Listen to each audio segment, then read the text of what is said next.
Prime news కి స్వాగతం.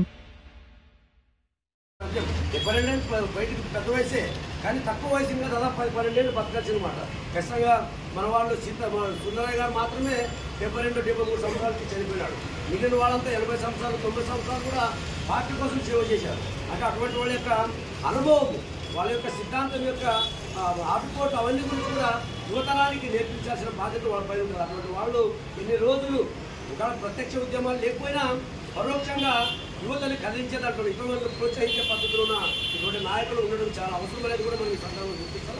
కాబట్టి అటువంటి సీతారాం యేచూరి గారు నిన్న 72 సంవత్సరాల్లోనే చనిపోవడం జరిగింది.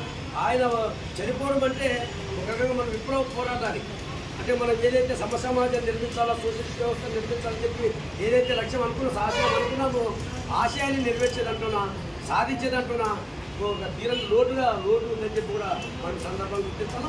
అయినా మనం పుట్టిన వాళ్ళు చనిపోవడం తప్పదు, ఇప్పుడు ఏ రోజు ఒకరోజు చనిపోవడం తప్పదు. కాబట్టి అటువంటి వాళ్ళకి, అటువంటి మహానుభావులకి, అటువంటి త్యాగ నిరతులకి నివాళులు అర్పించాలంటే ఖచ్చితంగా ఏదైతే ఆయన ఆశయం కోసం పనిచేసి మా విజయశ్వర రాష్ట్రం వదిలాడు, అటువంటి ఆశయ శక్తి కోసం కూడా మనమందరూ కూడా అతని బాటలోన ఆశయం సాధించాలంటే కూడా మనమందరూ కూడా ప్రయాణించాలని చెప్పి ఆ విధంగా ఉద్యమాలు పోరాటాలు నిర్వహించినప్పుడే ఆయనకు విజయమైన నివాళి అర్పించినట్టుగా మనం అంతా భావించాలని చెప్పి మీ అందరికీ తెలియజేస్తూ సీతారాం యేచూరి గారికి మరొకసారి రెస్పెక్ట్